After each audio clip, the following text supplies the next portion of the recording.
Alors, je crois qu'on va pouvoir commencer. Je vais pouvoir te laisser là, du coup. Je vais remettre le livre en place. On va commencer la suite de nos aventures avec le jury cosplay. Et on a une première participante de ce jury. Il y a Axel qui est en train de remettre le décor.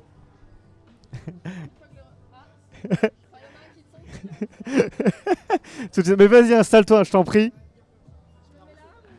Tu peux te mettre là, je pense que tu as des collègues qui vont arriver normalement. Je te laisse prendre un micro. Hop. Et bonjour. Pas de soucis, non, alors tu t'entends pas, mais on t'inquiète pas. Ok. On t'entend. On t'entend bien. Ça va? Ça va. C'est comment ton nom de cosplayer, cosplayeuse? C'est Camélia Kos avec un K. Camélia Kos avec un K, on peut le mettre dans le chat? Faut le mettre bien proche de la bouche. Ouh, je perds ma... Comment dire? Mon oreille. Je perds mon oreille. Une oreille. C'est bon, c'est celle de l'autre côté, donc tu m'entends quand même. Ouais, c'est ça. Hop là, c'est bon. Les autres arrivent, c'est ça? Au fur et à mesure. Eh bien, écoute, on va parler avec Camélia. Ça va? Ça va. Ouais. T'étais déjà là hier sur Boken Geek ou Ouais, c'est ça, j'étais déjà là hier, j'ai animé un atelier cosplay d'ailleurs. Ok, d'accord. Qui consiste en quoi? Alors c'est tout ce qui était la mousse EVA, la foam clé, donc pour faire des props, par exemple comme celle-ci. Ok. Voilà. Donc le terme props, attends, on va vulgariser, on va tout vulgariser. Le terme props c'est... C'est en gros tout ce qui est accessoires, armes, etc. Ouais. C'est ce qu'on appelle les props, c'est ce qu'on ne porte pas sur soi. Ok, c'est ce qui est à côté. Voilà, après on peut aussi utiliser les matériaux que j'ai proposés hier en atelier pour faire des armures, etc. Ok. Et alors, on va juste dire, il y a 7 personnes. Alors je suis désolée, j'ai réajusté mon cosplay parce que de base il y a eu un couac au niveau timing. Ok. Donc je suis pas, j'ai un peu jeté. T'es pas à 100%. C'est ça, je l'ai jeté un petit peu sur les épaules. Est-ce que vous l'avez, mettez dans le chat si vous avez le cosplay. Et donc on va parler de toi un petit peu, tant que les autres sont pas là. T'es tombé dans la marmite, à quel âge? Oh, alors je suis tombée dans la marmite à 13 ans. Ok, ah oui, ça fait un bail. Ouais. Enfin, je sais pas, ça fait un bail. Bah si, du coup j'en ai 27, donc voilà, ça va faire 15 ans l'année prochaine. Voilà. Ça fait un bail. Alors j'étais d'abord plus faire un cosplay par an, etc. Okay. Et aujourd'hui je suis cosplayeuse pro. Ok, donc c'est vraiment... Je travaille avec Riot Games. Ok. Je suis la Caitlyn Arcane officielle française. Voilà. Et j'ai même travaillé avec Fortiche. Ok, on a mis, il y a déjà ton... Ok, t'as travaillé avec Fortiche du coup, donc Fortiche qui est le studio d'animation d'Arcane. Okay, et du coup aussi avec Riot France. Je travaille beaucoup avec Riot France, surtout en e-sport. Ok. Et là, je vais peut-être avoir autre chose, mais je ne peux rien dire. Je suis sous NDA. Ah voilà, on ne dit rien de plus, Et du coup, donc quand on est comme ça professionnel, donc on fait des représentations, etc. Alors, quand on est professionnel dans le cosplay, il y a deux voies. Il y a la voie de l'influenceur. Et il y a la voie de l'événementiel. Ouais. Et après, il y en a qui arrivent à combiner les deux. Ouais. Moi, je suis plus sur la voie de l'événementiel. Je sais que parfois, sur certaines entreprises, ça va bloquer. Et du coup, il faut que je développe plus mon côté influenceur, justement, pour avoir d'autres contrats, etc. Et mieux stabiliser le tout. Tu vas être sur des événements promotionnels, tu vas prendre des photos avec les gens. C'est ça, je vais prendre des photos avec les gens. Moi, je suis le type de cosplayer pro qui aime pas faire que la plante verte, comme j'appelle ça. J'aime bien proposer aussi tout ce qui est animation. Okay. Donc, par exemple, proposer, je sais pas, si je suis en Caitlyn, proposer de faire un petit escape game ou une enquête où les gens ils vont recevoir à la fin des coffres en jeu. Et tu vas travailler toi-même sur le game design de ces jeux, etc. De ces Exactement, de ces animations en réel. Je fais aussi des décors, je fais des concepts de stands, notamment au LEC de l'année dernière qu'on avait à Montpellier. Il y a beaucoup de concepts qui sont de moi. Ok, génial. Donc c'est super cool. Ah oui, c'est bien en plus même pour ton expérience, pour derrière comment tu vas proposer ça aux différentes sociétés. C'est ça, je travaille aussi beaucoup en soirée privée. Par exemple, la Winter Party de Riot, j'y suis assez régulièrement déjà en tant que cosplayeuse. Yes. Mais aussi, du coup, je fais parfois des décors, je propose des animations. L'année dernière, par exemple, j'ai fait des boules de Noël de TFT, League of Legends et Valorant. Et il y en avait 2 par jeu.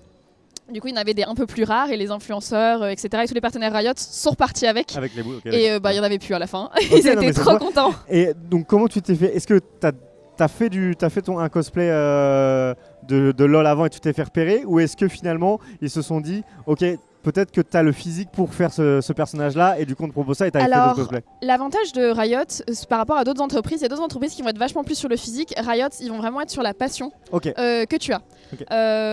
Par exemple, j'ai ma chérie Enza, bon, elle fait pas partie des jurys, aujourd'hui c'est mon épouse. Elle est de couleur, elle est métisse. elle a un quart du Togo, tout ça, enfin voilà. Okay, ouais, et pourtant, c'est leur vaille arcane officielle en France. Ok. Parce qu'elle est à fond dedans et parce qu'elle kiffe ça. Voilà, c'est ça. Bah, elle a connu même League of Legends avant moi. Ok, trop bien. Elle est maîtrise 7 sur vaille, même si maintenant ça veut plus trop rien dire. On cosplayait Kelkin et vaille depuis bien avant. Et moi, comment je me suis fait repérer par League, il y a eu un concours sur le Discord de League of Legends officiel. Ils ont fait un petit concours cosplay. Alors les lots, c'était pas mirobolant. Et je venais juste de recevoir tous mes matériaux pour faire Cassiopeia Spirit Blossom. D'accord, ok. Je sais pas si vous voyez Fleur Spirituelle. C'est un très beau skin. Il y a une queue de serpent de 4 mètres. Voilà. Et fallait pas commencer le cosplay avant la date prévue. Et je venais juste de recevoir tous les matériaux, mais je l'avais pas commencé. Et je me suis dit, bon, j'ai peut-être que 1 mois et demi pour la faire, ça va être short. C'est short, ouais. Mais let's go le tenter. J'ai fini 3ème et pourtant ils m'ont demandé de rejoindre les cosplayers officiels Riot, alors que les 2 premiers, pas vraiment. Ok, et t'as eu les insights de pourquoi toi finalement, etc. En fait, ils ont vu que j'étais capable de travailler rapidement sur un gros costume, etc. Et ils avaient déjà repéré un peu ma Katarina. Ok, d'accord. Et de toute manière, moi, de ce qu'on m'a dit, on m'a fait, même s'il n'y aurait pas eu le concours, c'était une question de quelques mois qu'on te rajoute. Parce que je parle beaucoup de LoL, c'est ça aussi qu'ils aiment beaucoup, c'est d'avoir vraiment des gens passionnés aussi par le jeu. Vraiment aussi l'univers du jeu dans lequel. Alors moi je vais être sur l'univers, mais même si c'est des personnes qui sont passionnées du jeu lui-même et moins de l'univers, c'est ok aussi. En fait, ils veulent juste des gens qui aiment aiment en fait leur. Quand tu kiffes, tu bosses mieux quoi. C'est ça. Et qui aussi savent respecter des délais, etc. Moi parfois ils me donnent des délais. Ouais, alors là c'est le côté pro du coup du truc. Voilà, c'est ça. Ça reste un taf au final. Mais à côté de ça, j'ai toujours réussi à faire dans les délais et ça, ils ont toujours été contents. Et pareil, quand ils nous ont donné des opportunités, des assets, parce que je suis sous NDA, donc j'ai un contrat de confidentialité, à chaque fois je les ai honorés. Ouais, c'est ça. Donc ça c'est clean et c'est ça. C'est ce qui va compter aussi pour eux, c'est les bons points finalement qui vont faire qu'ils continuent d'avoir envie de bosser avec toi, etc. Ok, super. Et du coup, à côté de ça, tu continues. Alors là, tu es jury. Est-ce que tu continues à faire des concours aussi ou ça t'a mis de côté Les concours, j'avais commencé au tout début. Ouais. Et le souci, c'est que j'ai travaillé quand j'étais. Enfin, du coup, quand j'avais 18 ans, je suis rentrée dans une entreprise en tant qu'associée qui vendait des matériaux pour réaliser des costumes. Donc, du coup, je suis très pointue sur tous les matériaux, pas spécialement en technique directe, mais en technique, tout en théorie. J'ai énormément de théorie. Par exemple, je sais que ma chérie est plus crafteuse que moi, mais à côté de ça, je vais être capable de mieux lui dire vaut mieux que tu utilises ce matériau-là. C'est exactement ce que j'allais te demander, c'est ça. Donc toi, tu as l'œil pour te dire, ok, en fonction de ce que tu veux faire, je vais te conseiller plutôt d'utiliser tel ou tel truc. C'est ça qui. C'est ça. Et du coup, vu que je sponsorisais beaucoup de concours, pour pas qu'il y ait de conflit d'intérêts, j'en ai pas continué. J'aimerais bien m'y remettre parce que maintenant, je suis plus liée avec une entreprise ou autre. Ouais, c'est toi. Donc voilà, c'est ça. J'ai des partenariats, mais je suis plus à l'intérieur. Et du coup, je vais pouvoir me remettre à faire des concours. J'aimerais bien pour ma 15e année de cosplay de faire un gros concours. J'ai un gros costume en tête. Nice. Voilà. et du coup, dans l'univers de cosplay, on parlait un peu des matériaux. C'est une question à laquelle tu vas sûrement pouvoir répondre. Est-ce que vous devez faire de la veille? Est-ce qu'il y a des nouveautés? Parce que finalement, quand on regarde l'évolution, c'est énorme. C'est de plus en plus haut niveau. Est-ce qu'il y a aussi des nouvelles techniques qui se développent, des nouveaux matériaux qui rentrent dans la construction des cosplays? Alors, il y a tout le temps des nouveaux matériaux. D'autant plus... Moi, vu que j'ai le côté vente de matériaux, il y avait vraiment tout le temps des nouveaux matériaux. C'est dommage, j'en avais sur le stand, j'aurais pu en ramener. Par exemple, il y a la mousse EVA. De base, on utilisait des tapis de yoga, des tapis de gym. Ouais, je vois bien, Sauf qu'en fait, la porosité, nous on appelle ça la dureté nominale. Mais même il y a des cosplayers. non, mais il y a même certains cosplayers qui savent pas. C'est juste parce que je connais la chose. Et en fait, du coup, avec le temps, la mousse va s'effriter. Et maintenant, nous, on a de la mousse EVA et Vazote qui bouge pas, qui vraiment dans le temps va pas bouger, va être nickel. Et ça, c'est vraiment un plaisir là-dessus. On va aussi avoir différentes densités, différentes épaisseurs qui sont plus adaptées au cosplay. On a aussi l'impression 3D qui a changé plein de choses. Parce que moi, par exemple, celui-là, je l'ai fait plus fait maison à l'ancienne. Mais sinon, j'ai d'autres staffs que j'ai fait. Comme ça, on le voit un petit peu. Je l'ai fait en 3D. Par exemple, l'animé Frieren, parce que je cosplay aussi Frieren. On va dire cette année, c'est les elfes. Oui, Et celui-là, je l'ai fait en impression 3D parce que ça rendait mieux, c'était plus simple, etc. Et moi, je dis pas, non, mais l'impression 3D, c'est tricher. d'autant plus que ça demande beaucoup, surtout au niveau assemblage. J'ai vraiment level up, moi, là-dessus. Au niveau de l'assemblage, la sous-couche, comment faire tes raccords pour que ce soit nickel et tout. C'est dommage, j'avais mes decks de kata, j'aurais dû ramener tout mon attirail, vu qu'il est sur mon stand. Et vraiment, en fait, ça demande beaucoup. Il y a aussi la modélisation. Alors, tu peux soit acheter un modèle, soit le faire toi-même. Yes. Et ça demande beaucoup de choses. Par exemple, ma Cassiopeia Spirit Blossom, j'ai plein de techniques différentes. J'ai de l'impression 3D, j'ai de la mousse EVA pour un aspect plus organique parfois. Et il y a la foam clé. Donc la foam clé, c'est comme une pâte à modeler qui va sécher et qu'après on peut poncer, etc. Donc c'est super pratique. Ouais, parce que tu vas pouvoir vraiment aussi. Là, je peux avoir un bel effet organique dessus. Ça. Et du coup, après, c'est là où l'expérience va jouer et tu vas te dire. Ok, en fonction de ce que je veux faire, je vais utiliser aussi telle technique. En fait, dans ton choix, finalement, quand tu vas commencer à penser cosplay, tu vas penser les matériaux, la technique utilisée, ta touche que tu veux lui donner aussi. Et c'est pour ça que chaque cosplay est unique, parce que même quand on a des similarités, j'allais dire similitudes.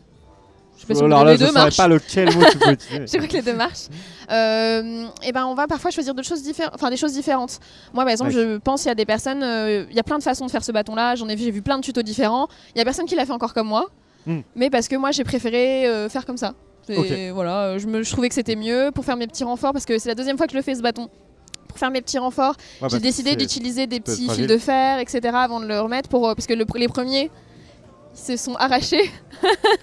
Ouais, c'est ça, donc, mais ça, c'est ce que donc on apprend tout le temps. Voilà, t'as ton expérience derrière qui va reprendre le C'est comme ma robe sur celle-ci, alors elle se voit pas trop. Du coup, on n'a pas dit, parce que personne n'a dit, donc le cosplay c'est Marcil de Dungeon Meshi ou Glouton et Dragons sur Netflix. Voilà, c'est un animé qui est super sympa, qui a été très populaire cette année. Oui. Moi personnellement il me fait trop rire et en plus j'adore les designs, ils sont tous super confortables. Littéralement je peux me rouler par terre. Voilà. Le truc ne bouge pas et je suis roleplay. Oui, parce que du coup c'est un peu dans l'humour, enfin il y a quand même pas mal voilà, d'humour. Il y a beaucoup d'humour et moi c'est quelque chose que je vois au niveau cosplay parce que maintenant ça commence à faire pas mal de temps. J'aime bien avoir des cosplays confort quand je suis en convention.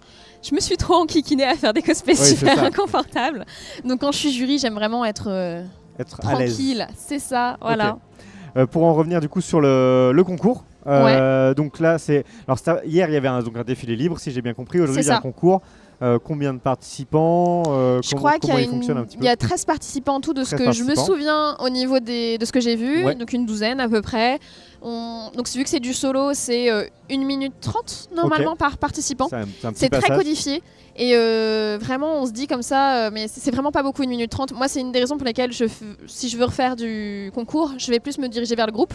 Parce qu'on a plus longtemps. Je trouve ça très compliqué de faire une introduction, une action un petit peu spéciale, soit rigolote, soit de l'action, voilà, c'est ça, spectaculaire. Et après avoir un dénouement en 1 minute 30, c'est très très dur, c'est vraiment compliqué. Et notamment, le costume compte autant que la prestation. Donc c'est important de bosser cette prestation.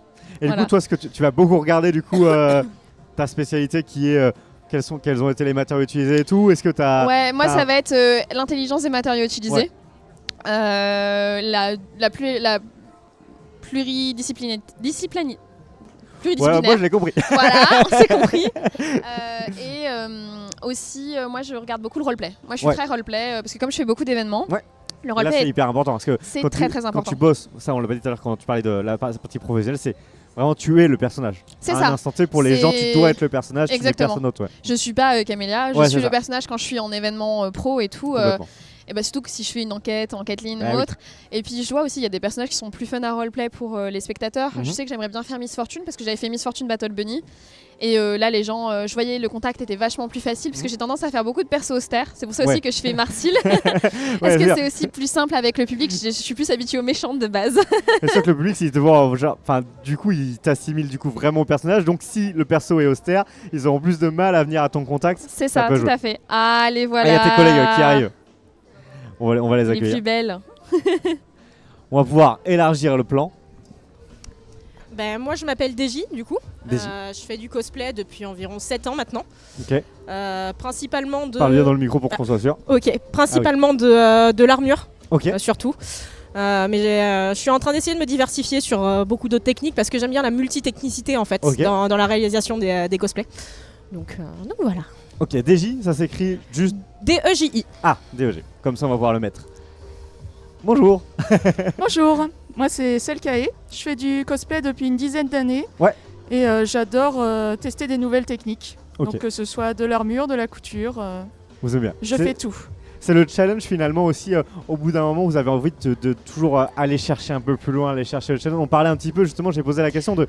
Ouais, moi j'ai l'impression en regardant les concours au fil des années que ça devient de plus en plus ouf, mais c'est parce que vous aussi, les cosplayers, vous vous challengez toujours pour aller chercher plus loin quoi. Il y a beaucoup plus de techniques et il y a beaucoup plus de monde qui fait de plus en plus de cosplay. Ouais. Je pense qu'on a commencé il y a pas mal d'années, il y avait beaucoup moins de monde et aussi il y a plus de compétition. C'est vrai qu'il y a plus de compétition aujourd'hui et du coup il y a la professionnalisation aussi qui joue derrière ça. Alors, est-ce que vous pouvez vous présenter le cosplay que vous portez aujourd'hui comme ça pour clarifier. Vas-y. Ouais, vas-y. C'est le personnage Taki du jeu vidéo Soul Calibur. Ok. Taki de Soulka. Et moi, c'est Prisca, c'est un personnage qui, c'est juste une illustration de base, qui n'est pas issue de jeux vidéo ou quoi que ce soit, mais dont je suis tombée totalement amoureuse en fait quand je l'ai vu. C'est une illustration qui vient de quelqu'un en particulier ou Oui, c'est un artiste, un artiste coréen. Alors, je suis désolée, j'ai mangé le nom, je pourrais vous le donner plus tard, mais là je ne pourrais pas vous le ressortir. Donc on peut vraiment aller chercher des inspirations vraiment de manière hyper variée. Ok. Pour Taki, c'est parce que tu jouais un peu à Soulka, c'est quoi le perso? Enfin, tu kiffais le perso ou J'ai joué un petit peu à Soul Calibur et puis c'était surtout le design qui m'a attiré. Ouais. Et l'envie de créer une combinaison entièrement de manière numérique. Ok, donc, alors raconte parce que là du coup ça nous intrigue. En fait, cette combinaison, il y a des ombres et des lumières que j'ai créées sur ordinateur et ensuite j'ai imprimé ça sur un site spécialisé en impression sur tissu. Ok, super. Et ça permet d'avoir un rendu assez sympa. Ouais, tu vas créer du relief, tu vas créer les ombres, etc. grâce à la peinture. Ok, génial. Ok.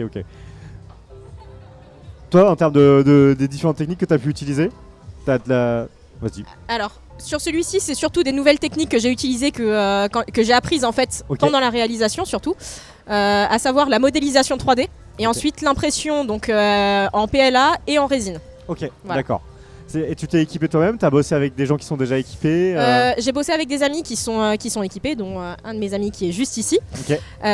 Et après, pour l'imprimante résine, je me suis équipée. Ok, ouais, c'est vrai que au bout d'un moment, ça peut être intéressant de faire ses propres trucs. Surtout que ça fait partie des nouvelles technologies qui sont utilisées justement maintenant dans le cosplay, donc il faut aussi un peu essayer d'évoluer avec son temps et se former dessus aussi. Donc, Ça, aujourd'hui, finalement, parce qu'on parlait de se former en permanence, vous, c'est quoi votre process de formation? Vous faites des recherches, vous regardez des vidéos, vous observez les autres cosplayers, vous regardez des fois les replays des concours ou des choses comme ça pour se dire, aller chercher l'inspiration. On a de la chance que dans le cosplay, il y a quand même beaucoup de personnes qui partagent leurs techniques via des tutos et c'est une grosse partie en fait du content. Il y a beaucoup de cosplayers qui font du contenu pour les autres cosplayers. Je pense qu'on est un cercle, une bulle qui reste beaucoup entre nous d'ailleurs. C'est un peu une micro-communauté sur les réseaux sociaux. Où quand on est cosplayer, on va consommer du contenu cosplayer et on va moins faire du cosplay pour le grand public. Ça peut arriver, notamment en événement, mais je veux dire sur les réseaux sociaux, c'est plus généralement ça qui est visé. Et du coup, on va se former, il y a des tutos qui vont être mis, parfois on va demander à des amis « Oh, toi tu ferais comment ?» Et échanger, il y a beaucoup d'échanges, je pense, entre nous, et puis après aussi expérimentation. Faut pas avoir peur de refaire, je pense, et d'apprendre avec chaque nouveau costume. Et voilà, après il y a aussi sur certains making-of de films où ils vont expliquer aussi comment ils ont fait certaines parties. Donc des fois on peut choper même des techniques de professionnels. Ouais, complètement, bien sûr. Tu voulais rajouter quelque chose, Oui, j'ai tendance à essayer de regarder... Parler dans le micro, pardon. J'ai tendance à regarder à quoi c'est censé ressembler dans la vraie vie. Ah yes, ouais. Parce que vu que ce sont des modèles 3D ou des illustrations, c'est pas forcément réalisable. Donc je fais beaucoup de recherches historiques notamment par rapport au background des personnages, comment ça se serait passé si ça avait existé à telle époque. C'est hyper intéressant. C'est vrai que là, du coup, les éléments d'armure, etc., on réfléchit à comment ça aurait pu être porté et tous ces détails-là pour que ça fasse le plus naturel possible finalement. Ok, hyper intéressant. La question que j'avais, c'était aussi, aujourd'hui, le niveau il est tellement haut que tous ceux qui voudraient se lancer, est-ce que ça peut un peu leur faire peur? Est-ce que vous arrivez à discuter avec ces gens-là, à débunker le truc en disant vas-y étape par étape, les petits tips sympas qui peuvent leur donner envie d'y aller quoi? Moi je sais que c'est une grosse valeur que j'ai depuis toujours dans le cosplay parce que j'ai eu de la chance d'avoir de la famille qui était ok pour que je fasse du cosplay, qui m'a même appris à coudre. Et du coup, c'est pour ça que je m'étais mise avec une entreprise qui vendait des matériaux et j'avais lancé des ateliers un peu partout en France justement pour débloquer tout ça. Après, il faut se dire aussi qu'aujourd'hui, avec les réseaux sociaux, sur tous les domaines, faut tout faire parfaitement. Faut tout, etc. Oui. Et donc il y a vraiment dans tous les cas une exigence, surtout, c'est pas pour rien que la nouvelle génération a peur même de poster des posts sur Instagram parce que si t'arrives pas à performer, si t'arrives pas machin, à quoi ça sert? Et c'est pour ça qu'il faut aussi se dire, faut faire des choses qu'on aime et se lancer tout simplement plutôt que d'avoir peur de l'échec. De toute manière, quand on va faire du cosplay, il y aura de l'échec et il faut soit recommencer, soit faire autrement, etc. C'est comme ça qu'on apprend surtout aussi. C'est ça aussi. Faut pas avoir peur, j'imagine aussi, de 2-3 commentaires qui sont pas cool, il y en aura 1000 de cool à côté qui vont t'encourager à continuer quoi. En vrai, je pense qu'il y a peut-être plus des personnes hors de la bulle cosplay qui vont être méchantes sur les réseaux sociaux, que ce soit au niveau du physique ou ce genre de choses.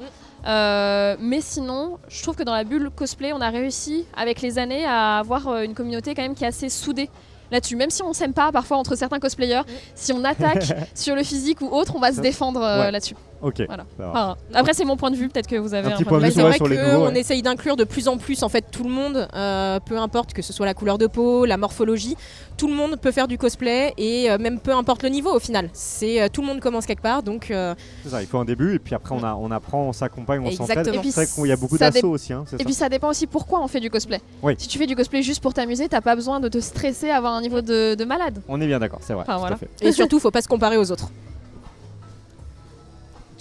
Tu es d'accord avec tout ça? T'as des choses à rajouter? Non, je sais pas si même à très haut niveau, il y a toujours une bonne ambiance. Parce que j'ai participé à quelques compétitions internationales. Ouais, ok. Et je me suis fait plein d'amis autour de l'Europe grâce à ces compétitions. Parce qu'une fois qu'on est sur place, on discute, on regarde les costumes les uns des autres et les questions c'est toujours c'est génial ce que tu as fait, comment tu as fait, j'ai envie d'essayer, pour mon prochain costume je vais essayer de faire un truc un peu comme toi parce que c'était vraiment intéressant. Ok, on dit 5 minutes. Ok, et du coup non, mais c'est pertinent ce que tu dis, c'est le côté finalement tu vas rencontrer des nouvelles personnes qui peuvent aussi devenir des amis, machin, il y a ce côté on a la même passion, ça peut être hyper enrichissant finalement de rentrer dans ce domaine-là, qu'on fasse à la compète ou qu'on veuille pas en faire. Il y a des gens aussi qui ne veulent absolument pas en faire encore aujourd'hui. Mais bon, voilà. Et là, pour le concours, alors on a vu avec Camélia, toi c'était plus la partie... roleplay, un petit peu quand même sur les matériaux utilisés. Un petit peu sur les matériaux. Est-ce que vous avez des spécialités, des trucs que vous regardez tout de suite quand vous êtes jury? Je sais pas si c'est votre première fois en tant que jury ou pas. Non. En plus on a déjà fait toutes les trois un jury en début d'année, donc c'est trop bien. Vous avez un petit trio de jury. Je crois qu'on est toutes en plus assez polyvalentes. Complémentaires peut-être et même polyvalentes. C'est rare parce que souvent on va tout choisir un jury craft, un jury couture. Et là je crois qu'on est toutes un peu polyvalentes sur plusieurs techniques, donc c'est aussi intéressant. Je dirais moi ce que je regarde c'est la mobilité dans le costume. Si t'es pas mobile, même si t'as fait une super armure et que t'arrives pas à bouger avec, moi tu perds des points directs. Parfois, mais après ça c'est moi mon point de vue. On a chacun nos petits, tocs là-dessus. Alors moi je vais tout regarder. Je vais regarder la mobilité, les finitions, la qualité d'exécution, la difficulté aussi. Ouais. Après pour les techniques si elles sont maîtrisées ou pas. Je vais favoriser quelqu'un qui n'aura qu'une technique, mais qui sera extrêmement bien maîtrisé par rapport à quelqu'un qui aura testé plein de choses et tout sera bâclé. Ouais, d'accord. Donc vaut mieux aller commencer un truc, aller au bout que plein de trucs pas ouf, quoi. C'est exactement. Ça. Et puis il va y avoir aussi avec la ressemblance avec l'image de référence. Et j'apporte aussi pas mal d'importance au choix des matériaux utilisés. Choix des matériaux, bien les réfléchir parce que certaines fois on va avoir des choses qui vont pas du tout correspondre en fait soit au design, soit à l'esprit du personnage ou l'univers dans lequel il évolue. Et c'est un point sur lequel je suis assez tatillon aussi. Je trouve ça important en fait que ce soit cohérent à la fois avec le personnage et son univers. Et d'ailleurs, ça vous demande, parce qu'on parle d'univers, tu me fais penser à une question. Est-ce que ça vous demande d'avoir une culture quand même de malade? Alors, pas forcément. En fait, ce que je conseille aux participants, il faut que ta prestation, elle soit compréhensible par tes grands-parents, par tes amis, par tout le monde. Parce que moi, par exemple, la culture manga, j'ai 0 là-dedans. Donc, même si ça va être quelque chose que je connais bien, par exemple mon jeu vidéo favori, on sait jamais, eh bien, je vais me mettre à la place de quelqu'un qui connaît pas cette œuvre pour savoir si c'est compréhensible ou pas. Ok, hyper intéressant. Moi je sais que j'ai peut-être plus souvent au niveau manga, justement on l'avait vu quand on était la convention, on a jugé en début d'année et je sais que j'avais peut-être plus de culture au niveau manga. Jeux vidéo, je suis beaucoup League mais j'en manque beaucoup sur certains autres points. Donc je pense que c'est intéressant aussi d'avoir sur les univers des jurys variés aussi. Oui. Ok.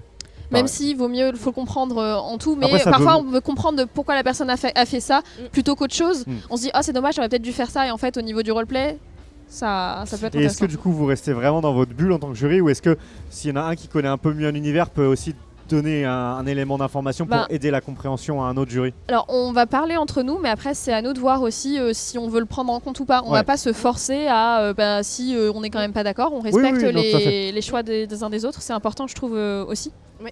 Ok, voilà. Super. Et c'est très clair, je crois qu'on va passer nous à la suite de notre programme. Merci beaucoup d'être passé. C'est à quelle heure le concours? C'est à 16h. Ouais, 16h. Ah oui, c'est vraiment la fin de journée. Mais nous on commence avant, on a le pré-judging. Ah oui, d'accord. Pour voir tout de près. Bah oui, c'est ça. C'est vrai qu'on le dit pas, mais il n'y a pas que le moment de l'après-ça, c'est que vous allez au plus près de la tenue pour bien inspecter les choses. Et aussi comprendre, on va lui demander pourquoi tu as choisi ça.